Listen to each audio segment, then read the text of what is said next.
پاش کشانەوەی ئەمریکا لە ئەفغانستان و دەست بە سەراگرتنی کابوڵی پایتەخت لەلایەن بزوتنەوەی تاڵیبان دوای 20 ساڵ لە دەرپەڕاندنیان لەو شارە لە ئێستادا زیانەکانی ئەمریکا گەرمترین باسی نێو دۆسیە و پێشاتەکانی ئەفغانستان.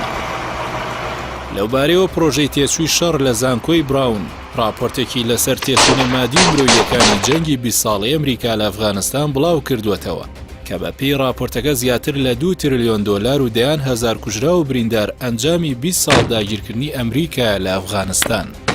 بە پێی ئامارەکانی پرۆژەی تێچووی جەنگ تا ئێستا جەنگی ئەفغانستان 2 تریلیۆن و 261 میلیارد دۆلار زیانی بە خەزێنەی ویلایەتە یەکگرتووەکانی ئەمریکا گەیاندووە کە هەر گەورە بازدەرێکی فیدراڵی 16,000 دۆلاری لەو زیانە بەردەکەوێت. هەر راپۆرتەکە ئاماژەی بەوەش کردووە ئەم بڕی زیانە کەمترە لەوەی کە لە ڕاستیدا وەک تێچوو لەسەر ئەمریکا دەکەوێت.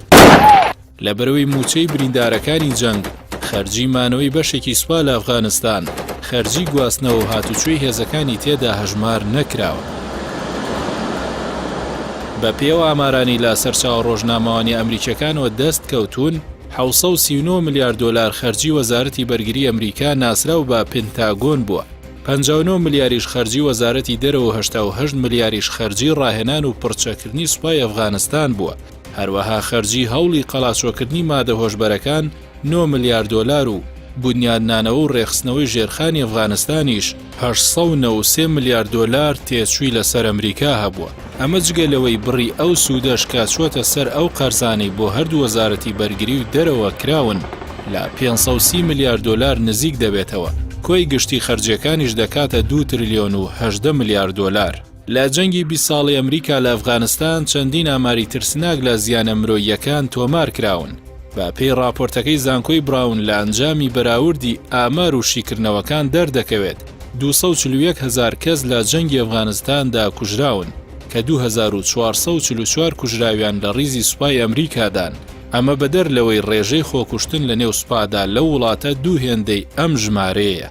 لای خۆیەوە ڕۆژنامەی نیویۆرک تایمز ئاماژەی بەوە کردووە کە نزیکەی 600,000 سەرباز لە 20 ساڵی ڕابردوودا بەشداری جەنگی ئەفغانستانیان کردووە. بە پێی راپۆرتە ئەمریکیەکەش 4,000 چەکداری گرێبەستی ئەمریکی کوژراون، هەروەها 1150 کەس لە کەسانی سەربازی و گرێبەستی وڵاتانی دیکەی هاوپەیمانی نێودەوڵەتیش کوژراون. هەرچی لەسەر زیانە مرۆییەکانی ئەفغانیەکان راپۆرتەکە ئاشکرای کردووە 141,000 ئەفغانیش گیانیان لەدەستداوە کە لەو ژمارەیە 43,000یان لە ڕیزی چەکدارەکانی بزوتنەوەی تاڵیبان و 60,000یشیان لە ڕیزی پۆلیس و سوپای ئەفغانستانن. هاوکات 38,000 هاوڵاتی مەدەنیش بوون بە قوربانی جەنگ و کوژراون. جیا لە ئاماری کوژراوەکانیش 40,000 ئەمریکی و 100,000 ئەفغانی بریندار بوون. ئەم ژمارانی کە باز لە ئاماری ئەو کەسانە دەکات کە لە میانی جەنگی ئەفغانستاندا گیانیان لەدەستداوە، ئەو هەزاران کەسەی هەژمار نەکردووە کە بە هۆکاری ناڕاستەوخۆی جەنگیانیان لەدەستداوە، وەگە و کەسانی لە ئەنجامی برسێتی و نەخۆشی و کەم ئاوی مردوون کە وەک راپۆرتەکە دەڵێت ژمارەیان لە ژماری قوربانیەکانی شەڕ کەمتر نییە.